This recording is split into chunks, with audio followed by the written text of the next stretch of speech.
आता एक मोठी बातमी। रवींद्र वायकर आणि निवडणूक आयोग यांच्या विरोधात उच्च न्यायालयामध्ये दाखल झालेल्या याचिकेवर सुनावणी झालेली आहे। मुंबई उत्तर पश्चिम लोकसभा मतदारसंघातील विजयी उमेदवार रवींद्र वायकर आहेत आणि संशयास्पद पद्धतीने त्यांनी निवडणूक जिंकल्याचा त्यांच्यावर आरोप आहे।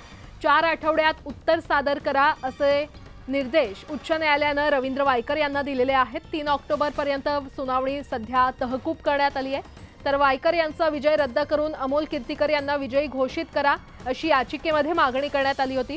टेंडर मतांच्या मतमोजणीत घोळ केल्याचा त्या याचिकेमध्ये आरोप आहे आणि 333 टेंडर मतांची नोंद असताना निकालात 213 टेंडर मतांची नोंद कशी असा सवाल देखील याचिकेमध्ये करण्यात आलेला आहे।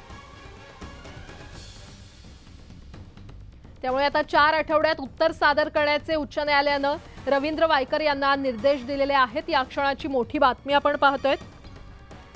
ॲडव्होकेट अमित कारंडे यांनी ही याचिका दाखल केली होती आणि त्यावर न्यायमूर्ती संदीप मारन यांच्या एकलपीठासमोर सुनावणी पार पडलेली आहे।